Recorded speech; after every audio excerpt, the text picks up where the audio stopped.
আল্লাহ তাআলা বলেন, আর আমি আপনাকে সমগ্র বিশ্বের জন্য রহমত হিসেবেই প্রেরণ করেছি।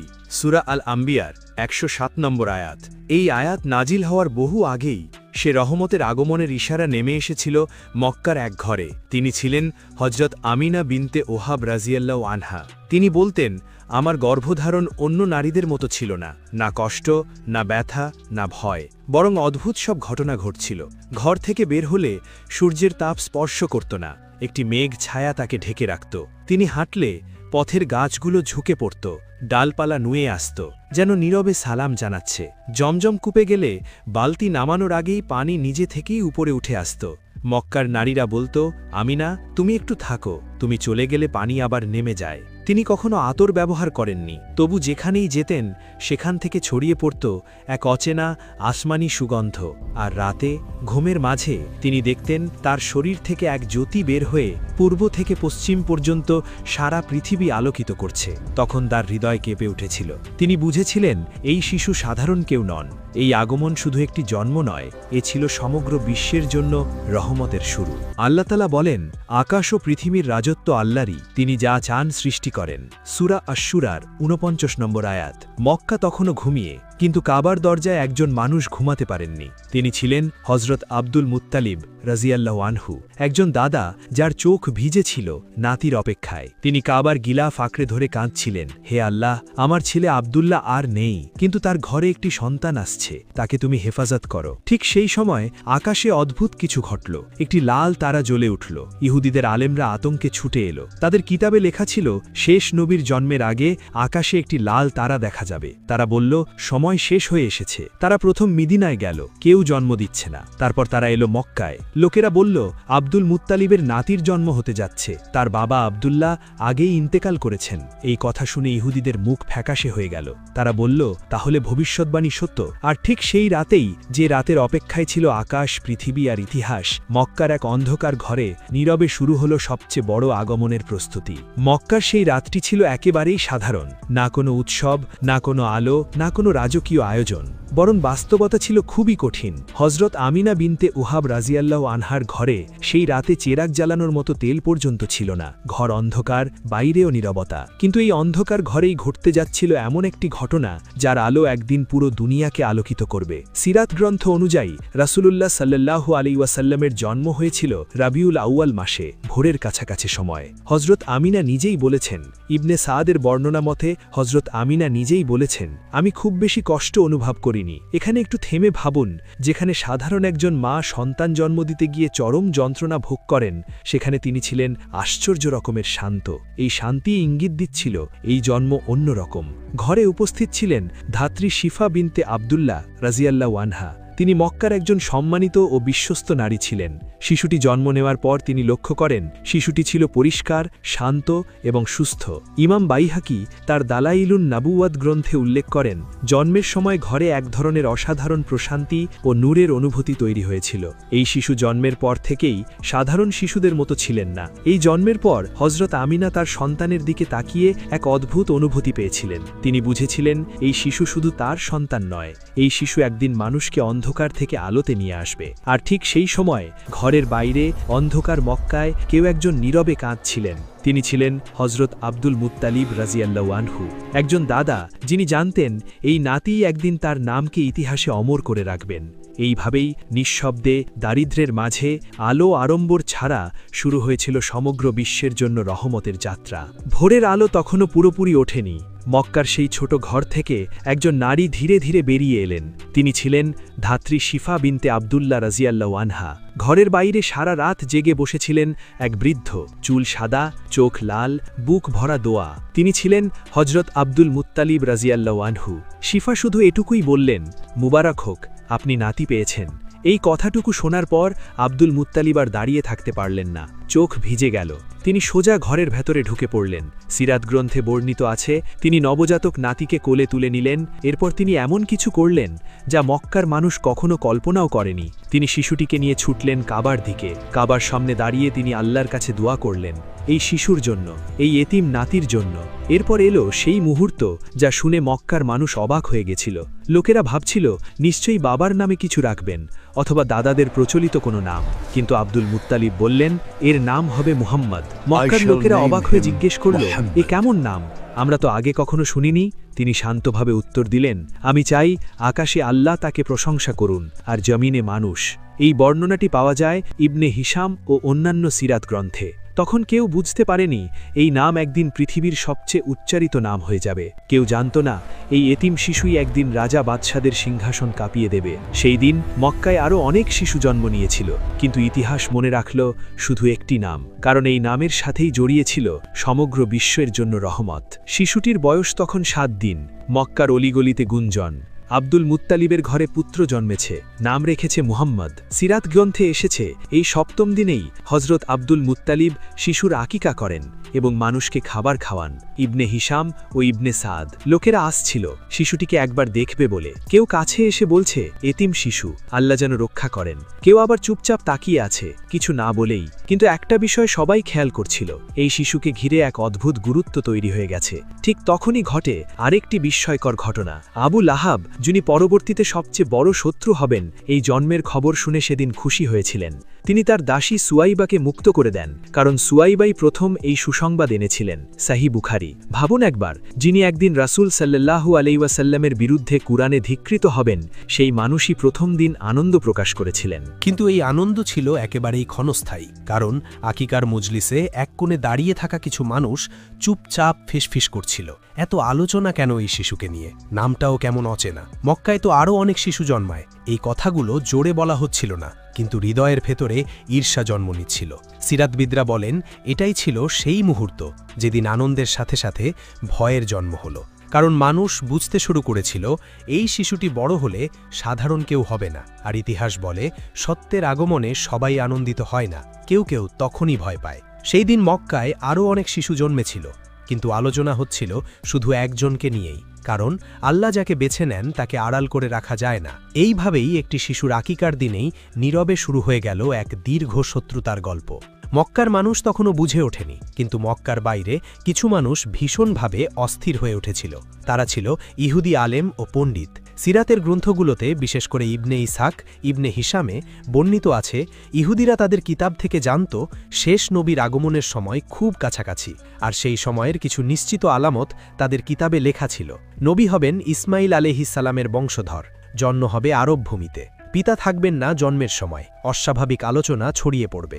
যখন তারা শুনল আব্দুল মুত্তালিবের নাতি জন্মেছে আর তার বাবা আগেই মারা গেছেন, তাদের মুখের রং বদলে গেল।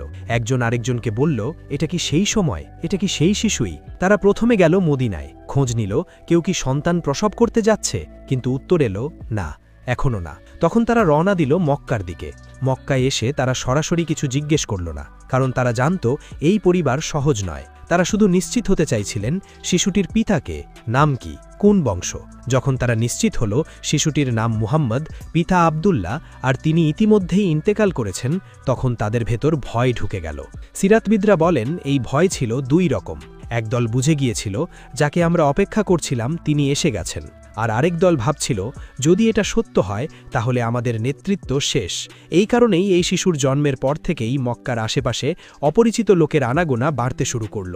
কিন্তু আল্লাহর পরিকল্পনা ছিল ভিন্ন, কারণ আল্লাহ যাকে নিজ দায়িত্বে নেন তাকে কেউ ক্ষতি করতে পারে না। এই সময়েই ঘটতে যাচ্ছিল আরেকটি গুরুত্বপূর্ণ সিদ্ধান্ত। এই শিশুকে কিছু সময়ের জন্য মক্কা থেকে দূরে পাঠানো হবে। মক্কায় তখন একটি রীতি ছিল, সম্মানিত পরিবারগুলো নবজাতক শিশুদের কিছু সময়ের জন্য মরুভূমিতে পাঠিয়ে দিত দুধ মায়ের কাছে। সিরাত গ্রন্থে বর্ণিত আছে এ উদ্দেশ্যে বিভিন্ন গোত্রের দুধ মায়েরা মক্কায় আসতেন। ইবনে হিশাম, ইবনে সাদ। সেই দিনও এসেছিলেন অনেকে, কিন্তু এক নারী অন্যদের মতো ছিলেন না। তিনি ছিলেন হালিমা বিনতে আবি জুয়াইব আস সাদিয়া রাজিয়াল্লাহু আনহা। সবাই তাকে হালিমা সাদিয়া নামে চিনত। তিনি ছিলেন দরিদ্র, তার গাধা ছিল দুর্বল, উটের দুধ শুকিয়ে গিয়েছিল, নিজের সন্তানকেও ভরপুর দুধ দিতে পারতেন না। মক্কায় এসে তিনি দেখলেন সব শিশু একে একে নেওয়া হয়ে গেছে, শুধু একজন রয়ে গেছে, কারণ সে ছিল এতিম। লোকেরা ফিসফিস করে বলছিল বাবা নেই, এ থেকে কি লাভ? হালিমা রাজিয়াল্লাহু আনহা প্রথমে দ্বিধায় পড়লেন, কিন্তু ফেরার সময় তিনিই বললেন খালি হাতে ফিরে যাওয়া লজ্জার। তিনি সেই এতিম শিশুটিকেই কোলে তুলে নিলেন। সিরাত গ্রন্থে এসেছে এই সিদ্ধান্ত নেওয়ার পর থেকেই ঘটতে শুরু করল পরিবর্তন। যে উট দুধ দিত না সে উট দুধে ভরে গেল, যে গাধা হাঁটতে পারত না সে হয়ে উঠল কাফেলার সবচেয়ে দ্রুত। হালিমা রাজিয়াল্লাহু আনহা বলেছিলেন আল্লাহর কসম, এই শিশু আমাদের সাথে আসার পর সব কিছু বদলে গেছে। ইবনে ইসহাক। আল্লাহ তাআলা বলেন, আর আল্লাহ যাকে চান অগণিত রিজিক দান করেন।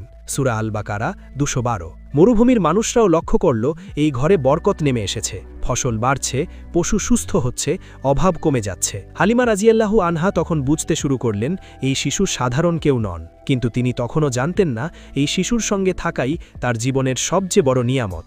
আর সেই মরুভূমির নীরব পরিবেশেই শুরু হচ্ছিল এক নবীর শৈশব। মরুভূমির দুপুর, রোদ প্রচণ্ড, বাতাস গরম। শিশু মুহাম্মদ সাল্লাল্লাহু আলাইহি ওয়াসাল্লাম তখন হালিমা সাদিয়া রাজিয়াল্লাহু আনহার ঘরে অন্য শিশুদের সঙ্গে খেলছিলেন। হালিমা দূর থেকে তাকিয়েছিলেন। হঠাৎ অন্য বাচ্চারা দৌড়ে দৌড়ে তার কাছে এসে চিৎকার করল, হালিমা, তোমার ছেলের সাথে কিছু হয়েছে? হালিমার বুক ধক করে উঠল। তিনি দৌড়ে গেলেন। সাহি মুসলিমে বর্ণিত আছে, শিশু মুহাম্মদ সাল্লাল্লাহু আলাইহি ওয়াসাল্লাম বলেন, তার কাছে সাদা পোশাক পরা 2 জন ফেরেশতা আসেন। তারা তাকে শুইয়ে দেন, তারপর তার বুক খুলে হৃদয় বের করেন। হৃদয় থেকে একটি কালো অংশ বের করে বলেন, এটি শয়তানের অংশ। তারপর তার হৃদয়ে জমজমের পানি দিয়ে ধুয়ে পুনরায় যথাস্থানে রেখে দেন। সাহি মুসলিম, হাদিস নম্বর 162। এখানে একটি গুরুত্বপূর্ণ বিষয় বুঝতে হবে, এই ঘটনা অলৌকিক, কিন্তু এতে কোনো কষ্ট, রক্তপাত বা ভয় ছিল না, এবং শিশু মুহাম্মদ ভীত হননি। হালিমা রাজিয়াল্লাহু আনহা গিয়ে দেখেন শিশু মুহাম্মদ দাঁড়িয়ে আছেন, মুখ শান্ত, চোখে ভয় নেই, শুধু বুকের রং হালকা পরিবর্তিত। অন্য শিশুরা ভয় পেয়ে বলেছিল 2 জন লোক এসে ওকে শুইয়ে দিয়েছিল। এই দৃশ্য দেখে হালিমা সাদিয়া রাজিয়াল্লাহু আনহা ভীষণভাবে কেঁপে উঠলেন। তিনি বলেছিলেন, আমি ভয় পেলাম, এই শিশু আমার আমানত, কিছু হলে আমি কি করব? সেই দিনই তিনি তার স্বামী হারিস রাহিমকে সব বললেন। হারিস রাহিম কিছুক্ষণ চুপ করে থেকে বললেন, আমার মনে হয় এই শিশু সাধারণ নয়, এখনই তাকে তার মায়ের কাছে ফিরিয়ে দেওয়া উচিত। এখানে একটি জিনিস লক্ষ্য করুন, এই ঘটনা শাস্তি ছিল না, ভয় দেখানোও ছিল না, বরং এটি ছিল আল্লাহর বিশেষ হেফাজতের প্রস্তুতি। সিরাতবিদরা বলেন এটি ছিল নবুয়তের জন্য হৃদয়ের পরিশুদ্ধতা। কিন্তু হালিমা সাদিয়া রাজিয়াল্লাহু আনহা এত কিছু বুঝতে পারছিলেন না। তিনি শুধু এটুকুই জানতেন, এই শিশু তার সামর্থ্যের চেয়েও অনেক বড় দায়িত্ব। এই কারণেই ভয়, ভালোবাসা আর দুশ্চিন্তা নিয়ে তিনি রওনা হলেন মক্কার পথে। হালিমা সাদিয়া রাজিয়াল্লাহু আনহা ভয়ে, দুশ্চিন্তা আর অস্থিরতা নিয়ে শিশু মুহাম্মদকে নিয়ে পৌঁছলেন মক্কায়। তার মনে একটাই কথা, এই শিশুকে আর আমার কাছে রাখা ঠিক হবে না। তিনি গিয়ে সব খুলে বললেন হযরত আমিনা বিনতে ওয়াহাব রাজিয়াল্লাহু আনহাকে। সেই মরুভূমির ঘটনা, শিশুদের ভয় পাওয়া, নিজের বুক কেঁপে ওঠা, সব। হালিমা রাজিয়াল্লাহু আনহা ভাবছিলেন এ কথা শুনে মা নিশ্চয়ই ভয় পাবেন, কিন্তু আশ্চর্য, হযরত আমিনা রাজিয়াল্লাহু আনহা একটুও বিচলিত হলেন না, বরং শান্ত কণ্ঠে বললেন, তুমি কি জানো আমার এই সন্তান সম্পর্কে আমি গর্ভকাল থেকেই অদ্ভুত সব বিষয় দেখেছি? তারপর তিনি হালিমা রাদিয়াল্লাহু আনহাকে বললেন নিজের দেখা স্বপ্নের কথা, নূরের কথা এবং সেই অনুভূতির কথা, যে অনুভূতি তাকে নিশ্চিত করেছিল এই শিশু আল্লাহর বিশেষ হেফাজতে আছে। হালিমা রাদিয়াল্লাহু আনহা অবাক হয়ে শুনছিলেন। তিনি বললেন, আমি তাকে ফেরত দিতে এসেছি, কারণ ভয় পেয়েছি। হযরত আমিনা রাদিয়াল্লাহু আনহা তখন বললেন এমন একটি কথা যা হালিমা কখনো আশা করেননি, না, বরং তুমি তাকে আবার নিয়ে যাও। হালিমা বিস্ময়ে বললেন, আমি ভয় পেয়েছি, তবু? হযরত আমিনা দৃঢ়কণ্ঠে উত্তর দিলেন, আল্লাহ যাকে নিজে হেফাজত করেন তার জন্যে কাউকে ভয় পাওয়ার দরকার হয় না। সিরাত গ্রন্থে বর্ণিত আছে, এই কথার পর হালিমা রাদিয়াল্লাহু আনহার ভয় ধীরে ধীরে কমে আসে। তিনি বুঝতে শুরু করেন এই মা সাধারণ নন, আর এই শিশু আরও অসাধারণ। এইভাবেই যে বিদায় হওয়ার কথা ছিল তা হয়ে গেল আরেকটি শুরু। শিশু মুহাম্মদ আবার ফিরে গেলেন সেই মরুভূমির সেই ঘরে যেখানে বরকত নেমে এসেছিল। কিন্তু সময় দ্রুত এগোচ্ছিল, আর খুব শিগগিরই এই শিশুকে চিরতরে মরুভূমি ছাড়তে হবে, কারণ সামনে অপেক্ষা করছিল আরেকটি পরীক্ষা।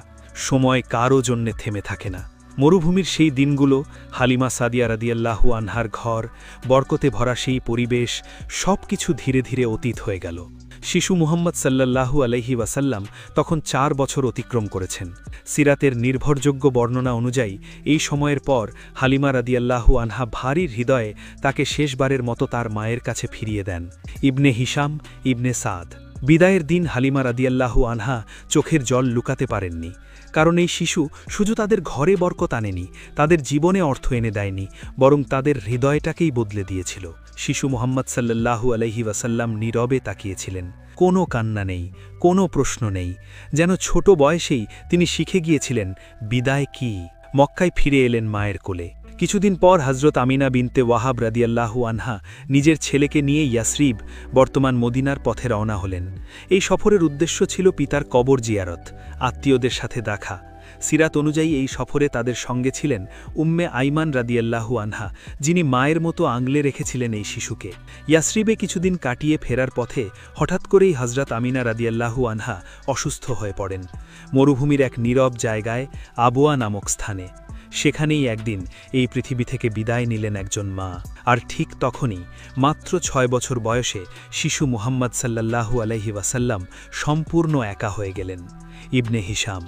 ভাবুন সেই দৃশ্য, এক শিশু, মরুভূমির নীরবতা, মায়ের নিথর দেহ, আর পাশে দাঁড়িয়ে থাকা উম্মে আইমান রাদিয়াল্লাহু আনহার অশ্রু। কোনো অভিযোগ নেই, কোনো চিৎকার নেই, শুধু তাকিয়ে থাকা। এই শিশুই একদিন মানুষকে সবর শেখাবেন, কিন্তু আজ তিনি নিজেই সবরের সবচেয়ে বড় পরীক্ষায়। মায়ের কবর রেখে তিনি আবার মক্কার পথে ফিরলেন। এবার আর শুধু এতিম নয়, তিনি পূর্ণ এতিম।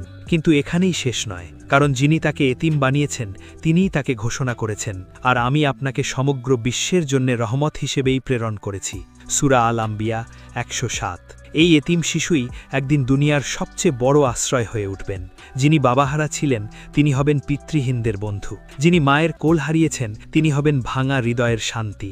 এইভাবেই শূন্যতা, নীরবতা আর কষ্টের মধ্য দিয়ে শেষ হল এক নবীর শৈশবের অধ্যায়। কিন্তু তার জীবন তখনও শুরুই হয়নি, কারণ সামনে অপেক্ষা করছিল দাদার ছায়া, চাচার তত্ত্বাবধান, আর ধীরে ধীরে নবুয়তের দিকে এগিয়ে যাওয়া এক অসাধারণ পথচলা। এই ছিল শৈশব, এরপর আসবে ইতিহাস। ভিডিওটা যদি আপনার হৃদয়ে একটু হলেও নাড়া দিয়ে থাকে, যদি এই গল্পটা শুনে মনে হয় আরও এমন গল্প শুনতে চাই, তাহলে এখনই সাবস্ক্রাইব করে আমাদের সাথেই থাকুন। ভিডিওটা ভালো লাগলে একটা লাইক দিতে ভুলবেন না, এটা আমাদের পরের গল্প বানানোর অনুপ্রেরণা। আপনার অনুভূতি, ভালো লাগা বা মতামত নিচে কমেন্ট করে অবশ্যই জানাবেন, আমি প্রতিটা কমেন্ট পড়ি। আর হ্যাঁ, এই গল্পটা যদি আপনার ভালো লেগে থাকে তাহলে প্রিয় মানুষগুলোর সাথে শেয়ার করুন, হয়তো আপনার শেয়ার করা গল্পটাই কারোর হৃদয় ছুঁয়ে যাবে। আবার দেখা হবে নতুন গল্প নিয়ে, ততক্ষণ আল্লাহ হাফেজ।